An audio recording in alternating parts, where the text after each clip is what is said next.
ICC Gurukul lectures में आपका स्वागत और आपकी उपस्थिति का आभार।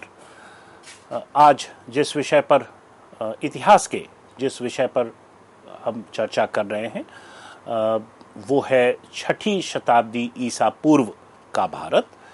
और इस व्याख्यान के पहले हमने उसकी एक रूपरेखा के ऊपर चर्चा की और यह उस व्याख्यान का दूसरा अंश है।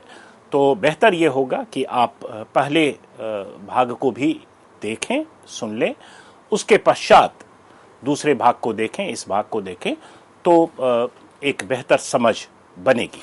वैसे श्रोताओं के कन्वीनियंस के लिए मैं बड़े छोटे समय में एक रिकैप ये कर देता हूँ कि छठी शताब्दी ईसा पूर्व भारतीय इतिहास का काफ़ी महत्वपूर्ण शताब्दी माना जाता है, क्योंकि कई परिवर्तन इस शताब्दी में हो रहे हैं जो आज भी भारत के वर्तमान में व्याप्त हैं। चाहे वो महत्वपूर्ण शहर हो उत्तरी भारत के, चाहे व्यापार वाणिज्य से जुड़ी संस्थाएं हो, चाहे धातु के बने सिक्के जिसकी शुरुआत इस समय हो रही है वो हो, जिसका आज भी प्रचलन है। तो ऐसे कई या सामाजिक या फैमिली स्ट्रक्चर के अंदर आप गृहपति जो है वो उभर कर आ रहा है, गृहपति जिसे संस्कृत में कहते हैं, जो परिवार का एक मुखिया होता है और उससे जो जुड़े रिसोर्स होते हैं, फैमिली जिसे लैंड ओनिंग फैमिली आप कह सकते हैं, या उससे जुड़े कई और संसाधन होते हैं। उसमें जो परिवार का प्रमुख होता है उसका रुतबा क्या होता है, उससे लोगों की अपेक्षा क्या होती है, इन सबों के बारे में अगर एक ऐतिहासिक पृष्ठभूमि के तौर पर हमें कुछ समझना हो तो हमें छठी शताब्दी ईसा पूर्व के बारे में जानना होगा। तो चूंकि पहले के लेक्चर्स में मैंने इसके जो इम्पोर्टेंट पॉलिटिकल, इकोनॉमिक और रिलीजियस जो डायमेंशंस हैं उसके ऊपर चर्चा कर ली है, तो जिस प्रश्न पर हम थे वो था कि छठी शताब्दी ईसा पूर्व में अगर आप जो धार्मिक क्षेत्र है, जो धार्मिक आयाम है जीवन यापन का, उसके ऊपर अगर ध्यान दें तो आप पाएंगे कि जो वैदिक विधियां हैं सामाजिकता की या धार्मिकता की, जो पारंपरिक तरीके हैं, उसमें भी एक परिवर्तन हमें देखने को मिल रहा है। वैदिक परंपरा से ही जुड़ी जो परंपरा यहाँ अब विकसित होती दिख रही है वो है उपनिषदों की परंपरा। और उपनिषद कोई गैर वैदिक टेक्स्ट नहीं है, वो वैदिक ट्रेडिशन का ही टेक्स्ट है, परंतु उपनिषदों की जो चिंताएं हैं वो ज़्यादा बौद्धिक हैं और वो उतनी रिचुअल बाउंड नहीं है। वहाँ खोज जो है वो भगवान से ज़्यादा शांति की है, ज्ञान की है, और ज्ञान एक साधन बन रहा है भगवान के निकट जाने का। वैदिक परंपरा में सैक्रिफिशियल रिचुअल्स महत्वपूर्ण थे और अब ज्ञान के लिए लोग संन्यास ले रहे हैं, जंगलों में जा रहे हैं, पहाड़ों पर जा रहे हैं, जिसे हम कहते हैं एसेटिक ट्रेडिशन। तो वो हमें छठी शताब्दी में देखने को मिलता है। आपने कभी नहीं सुना होगा कि वैदिक काल में कोई संत वो समाज से दूर ज्ञान की खोज में चला गया, परंतु छठी शताब्दी ईसा पूर्व में हमें कई ऐसे प्रमाण मिलते हैं जहां लोग सांसारिक जीवन को त्याग कर ज्ञान की खोज में निकल पड़ते हैं, और ये परंपरा आज तक व्याप्त है। ये जो एसेटिक ट्रेडिशन है भारतीय इतिहास की, वो इसी समय उसकी जड़ बन रही है। बुद्ध के जीवन को खुद देखिए, महावीर जैन के जीवन को खुद देखिए, उसमें भी आपको इस एसेटिसिज्म का पुट मिलता है। तो संभवतः छठी शताब्दी ईसा पूर्व में इस प्रकार के कुछ परिवर्तन हो रहे हैं, जिसके फलस्वरूप जो जीवन का नजरिया है लोगों का, आज वो अलग अलग संप्रदायों के तौर पर हम उसे देखते हैं, परंतु एक इतिहास के स्टूडेंट होने के नाते महत्वपूर्ण यह है कि हम उन परिवर्तनों पर ध्यान दें जिसके फलस्वरूप ये जो पर्सपेक्टिव्स है, ये जो दर्शन है, उसकी नींव रखी गई होगी। ये जो आपको बहुतायत मिलता है पर्सपेक्टिव्स का, रिलीजियस पर्सपेक्टिव्स का, उसकी नींव रखी गई थी। समाज को भी जो वैदिक तरीके से संगठित करने की जो बातें अभी हुई थी वैदिक काल में, उससे थोड़ा अलग गैर परंपरावादी तरीके से समाज को संगठित करने की ओर पहल की जा रही है। मैं ये बातें इसलिए कर रहा हूं कि जो एक वैदिक जीवन पद्धति थी, चाहे वो अर्ली वैदिक की हो या लेटर वैदिक की हो, छठी शताब्दी ईसा पूर्व तक आते आते परिवर्तन इतना बढ़ गया था। The degree of transformation had cross that critical limit to the extent that it required a different kind of strategy to organize society in a different way. यहां मेरा अभिप्राय शहरों के आगमन से है, शहरी व्यवस्था के आगमन से है, वैसे पेशाओं के आगमन से है जिसका वैदिक परंपरा में बहुत ज्यादा महत्व या उल्लेख नहीं है, जैसे ट्रेड रिलेटेड, व्यापार से जुड़े जो पेशे हैं, या मनी लेंडिंग, पैसा सूद पर, ब्याज पर देने की जो परंपरा है, या शहर में रहने वाले जो अलग अलग जो जीवन यापन का उनका तरीका होता है और पेशे होते हैं, वो अब बहुतायत में उपलब्ध हैं छठी शताब्दी में। तो जो जीवन का एक दर्शन है या समाज को संगठित करने का दर्शन है, अप्रोच है, वो भी बदलता दिख रहा है। तो आप दूसरे शब्दों में यह भी कह सकते हैं कि समाज और अर्थव्यवस्था के बदलने और दर्शन की गतिशीलता के बीच एक इतिहासकार को संबंधों को समझने की निहायत जरूरत है। और यही एक चैलेंज है हिस्ट्री को समझने का छठी शताब्दी ईसा पूर्व के संदर्भ में, कि ये परिवर्तन, ये गतिशीलता जो हमें फिलॉसफी में दिखती है, दर्शन में दिखता है, बुद्धिज्म में दिख रहा है, जैनिज्म में दिख रहा है, उपनिषदों में दिख रहा है, तो चाहे आप जिस भी संप्रदाय की बात करें, जिस भी धर्म की बात करें, ये जो डायनेमिज्म है छठी शताब्दी ईसा पूर्व में, वो आपको पहले नहीं दिख रहा था, न ही बाद में दिखता है। परंतु इस समय ऐसा क्यों हो रहा है? क्योंकि परिवर्तन इस समय आमूलचूल हो रहे हैं, चाहे वो राजनीति का हो, चाहे वो अर्थव्यवस्था का हो, चाहे वो समाज में आ रहे परिवर्तन हो। राजनीतिक परिदृश्य को अगर हम इसके ऊपर फोकस करें, तो जैसा कि मैंने आपको पहले के व्याख्यान में बताया कि स्टेट फॉर्मेशन या राज्य व्यवस्था, अर्ली स्टेट फॉर्मेशन इस समय सघन तरीके से शुरू हो रहा है, और उससे जुड़े, राज्य व्यवस्था से जुड़े कई अन्य संस्थाओं का भी उदय हमें इस शताब्दी में देखने को मिलता है। तो इतिहासकारों ने या समाजशास्त्रियों ने प्राचीन राज्य व्यवस्था के उदय के 3 चरण को रेखांकित किया है। जो पहला चरण है वो है सेमी नोमैडिक जनों का किसी बड़े प्रिंसिपैलिटी में तब्दील होना, और यही संदर्भ है, यही ऐतिहासिक पृष्ठभूमि है जनपद के उदय की।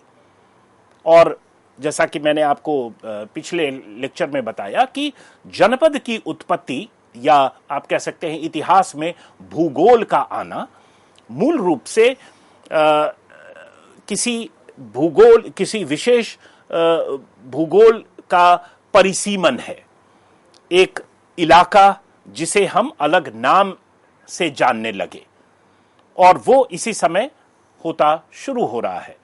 और इसके अंतर्गत जो एक सोशल प्रोसेस है वो है सेमी नोमैडिज्म, जो है लोगों का, जनों का, ट्राइबल्स का, वो अब एक प्रिंसिपैलिटी में बदलता जा रहा है।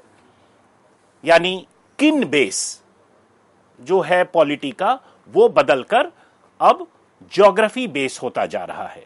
Territory is becoming important now. The king is essentially the ruler of a territory and not a किन ग्रुप, राइट। और इसके कई उदाहरण हैं। अगर आप कुरुक्षेत्र की बात करें तो कुरुक्षेत्र भी एक महाजनपद है जिसका नामकरण कुल से किया गया है या किसी फैमिली विशेष से किया गया है, किसी परिवार विशेष से किया गया है। कुरु वंश के शासक इस इलाके पर शासन कर रहे थे, वह क्षेत्र कुरुक्षेत्र कहलाया। जबकि अगर आप मगध की बात करें तो यहां शासक वर्ग के फैमिली लीनिएज का कोई लेना देना नहीं है। हालांकि हम सभी जानते हैं कि यहां बिंबिसार और अजातशत्रु जैसे शासक हुए, परंतु उस फैमिली लीनिएज को इस ज्योग्राफी के नामकरण में उसका प्रयोग नहीं हुआ।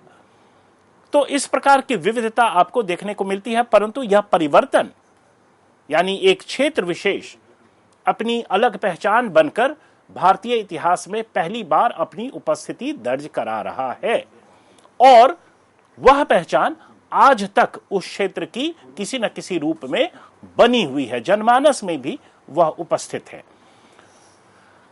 इसके बाद जो दूसरा चरण है अर्ली स्टेट फॉर्मेशन का प्राचीन भारतीय इतिहास में, वो है विभिन्न जनपदों में एक प्रतिस्पर्धा की भावना का जन्म लेना, और इस संदर्भ में अंतोगत्वा 16 महाजनपदों का उदय होता है। तो छठी शताब्दी के अंत तक हम देखते हैं कि जो कई जनपद हैं वो या तो एक दूसरे में उसका विलय हो जा रहा है, या नहीं तो एक जनपद के शासक दूसरे जनपद के शासक पर आक्रमण कर या अन्य तरीकों से, इसमें मैट्रिमोनियल रिलेशंस भी काफी इंपॉर्टेंट होते थे, मैट्रिमोनियल अलायंस भी महत्वपूर्ण होता था। तो इन सभी कारणों से कई जनपदों का विलय होकर एक आप कह सकते हैं कि ड्यूरेबल तरीके से 16 महाजनपद का उदय होता है, और ये 16 महाजनपद प्राचीन भारतीय इतिहास में कई बार कई शताब्दियों तक इसका उल्लेख हमें विभिन्न स्रोतों में मिलता रहता है।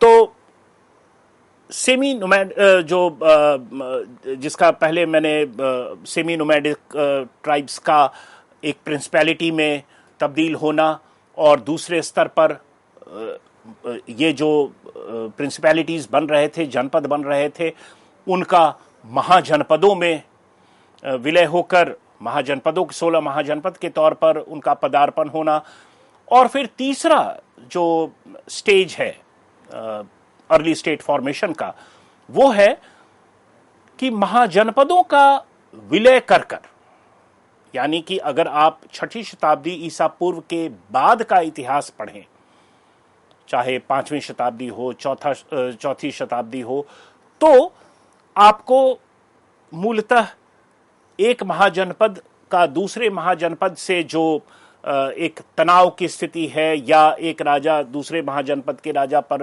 आक्रमण कर रहा है और उसे अपने में विलय करना चाह रहा है, चाहे वो मगध का जो वैशाली पर आक्रमण है या अंग पर आक्रमण है। तो इस तरीके से आप देखते हैं कि कई महाजनपद विलीन होकर एक साम्राज्य का रूप ले रही हैं।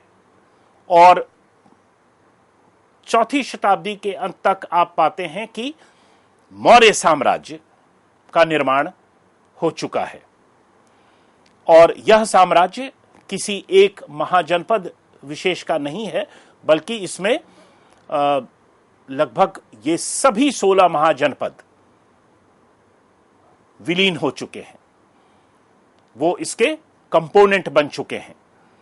तो अगर आप पॉलिटिकल हिस्ट्री देखें या टेरिटोरियल हिस्ट्री देखें, तो तीसरी शताब्दी तक जो अर्ली स्टेट फॉर्मेशन है वो अपना तीसरा स्टेज वो भी पा चुका है, और एक सेमी नोमैडिक स्टेट से वो इंपीरियल स्टेट का रूप ले चुका है। अतः अगर आप तीसरी शताब्दी तक या छठी से चौथी शताब्दी तक के कालखंड की बात करें, तो यह कालखंड राज्य व्यवस्था के निर्माण का अंतिम और सबसे सघन चरण था। जब मैं यहां राज्य व्यवस्था के निर्माण की बात कर रहा हूं, तो मेरा अभिप्राय उन सारे प्रक्रियाओं से है, उन सारी संस्थाओं से है जो कि राज्य व्यवस्था और मोनार्किकल सिस्टम के अभिन्न अंग होते हैं। चाहे वो सेना हो, और जब मैं सेना कहता हूं तो यहां अभिप्राय स्टैंडिंग आर्मी से है, जिसे वेतन भोगी सैनिक उसको सर्व करते हो। वैसा नहीं कि आज लड़ाई हुई तो सारे किसान या सारे लोग सेना के तौर पर तैनात हो गए, जैसा कि हमें मगध का वैशाली पर आक्रमण में इसका प्रमाण मिलता है कि वैशाली में इसी तरह की बात की गई, और उनके पास संभवतः स्टैंडिंग आर्मी नहीं था, और सभी प्रजा से यह अपेक्षित था कि वो एक सैनिक के तौर पर लड़े। निश्चित रूप से ये प्रोफेशनल तरीका नहीं था। तो एक इंस्टीट्यूशन के तौर पर आर्मी, स्टैंडिंग आर्मी का उदय हो रहा है। वैसे ही राज्य व्यवस्था का जो और जो इसके अंग हैं, जो साप्तांग थ्योरी कहा जाता है, उसमें पुलिसिंग है, उसमें ब्यूरोक्रेसी है, जिसे नौकरशाही कहते हैं, जो अधिकारीगण होते हैं, कर व्यवस्था है, वैसे ही उसके गुप्तचर हैं, एक राजा है, तो मंत्री परिषद है। ये सभी संस्थाएं, अगर इनके इतिहास को आप जानना चाहें तो सघन तरीके से इन्हीं प्रक्रियाओं से गुजरकर, छठी शताब्दी से चौथी शताब्दी ईसा पूर्व की प्रक्रियाओं से गुजरकर इनका निर्माण हो रहा है भारतीय इतिहास में। और वही एक लास्टिंग इमेज है आज तक कि एक राजा कैसा हो तो उसके एट्रीब्यूट्स ये हों, एक मंत्री कैसा हो तो उसके एट्रीब्यूट्स ये हों। अगर आप कौटिल्य का अर्थशास्त्र पढ़ें तो बड़ी क्लैरिटी के साथ इन एट्रीब्यूट्स के बारे में चर्चा की गई है कि एक राजा को क्या करना चाहिए, उससे क्या अपेक्षित है, एक मंत्री की योग्यता क्या होनी चाहिए, एक अधिकारी का बिहेवियर क्या होना चाहिए, उसकी क्वालिफिकेशंस क्या होनी चाहिए। तो ये जो अलग अलग कंपोनेंट्स हैं स्टेट सिस्टम के, उसकी नींव इसी समय रखी जा रही है, और इस दृष्टिकोण से भी छठी शताब्दी ईसा पूर्व अति महत्वपूर्ण कालखंड है। अगर आप पूरे उत्तर भारत के पटल पर इस समय जो राजनीतिक व्यवस्था उभर कर सामने आ रही है उसको देखें तो मूल रूप से हमें दो रूप, उसके दो स्वरूप दिखते हैं, राजतंत्र और गणसंघ। राजतंत्र का यहां अभिप्राय एक एब्सोल्यूटिस्ट मोनार्क से है, और एब्सोल्यूटिस्ट मोनार्क का मतलब है कि उसकी जो शक्ति है, एक राज्य व्यवस्था की शक्ति है, वो सभी एक पद पर, राजा के पद में अवस्थित है। चाहे वो टैक्सेशन का हो, चाहे वो वॉर का हो, चाहे वो पनिशमेंट का हो, जजमेंट का हो, तो वो सारे पावर जो हैं वो एक पद में अवस्थित है, और इसी कारणवश वह निरंकुश है, वो एब्सोल्यूटिस्ट है। जबकि अगर गणतांत्रिक व्यवस्था की बात करें जिसका छठी शताब्दी ईसा पूर्व में कई पॉलिटीज आपको गणतांत्रिक पॉलिटीज के तौर पर दिखती हैं, लिच्छवियों का या शाक्यों का या मल्ल क्षेत्र या वज्जी कॉन्फेडरेसी जो था, इन सबों में संभवतः गणतांत्रिक व्यवस्था थी। और यहाँ गणतंत्र का अभिप्राय है, आप कह सकते हैं कि पार्टिसिपेटिव पॉलिटिक्स का। मॉडर्न अगर कोई शब्द इसे बेहतर कैप्चर करता है तो वो डेमोक्रेसी हो सकता है। हालांकि यह गलत होगा कि जो आज के डेमोक्रेटिक राइट्स और एट्रीब्यूट्स हैं उसे हम ट्रांसप्लांट न करें, परंतु निश्चित तौर पर जो पॉलिटिकल पार्टिसिपेशन था वो ज्यादा विस्तृत और वृहत था एज कंपेयर टू मोनार्की या राजतंत्र। अगर आप इसका भूगोल देखें, जिस क्षेत्र में इस प्रकार की व्यवस्थाएं काबिज थी, तो राजतंत्र मूलतः हमें गंगा यमुना का जो मैदानी इलाका है वहां देखने को मिलता है। चाहे आप मगध देखें, चाहे कोसल देखें, ये सभी राजतंत्रिक व्यवस्था थी। और अगर हिमालय के जो फुट हिल्स हैं उसको देखें, हिमालय का निचला इलाका जो प्लेन इलाका है, तो वहां खास कर आपको गणतांत्रिक जो राजनीतिक व्यवस्था है वो देखने को मिलता है। और उसका उल्लेख हमने स्लाइड्स पर किया हुआ है, शाक्यों का, मल्ल का, लिच्छवी का, वज्जी का वगैरह।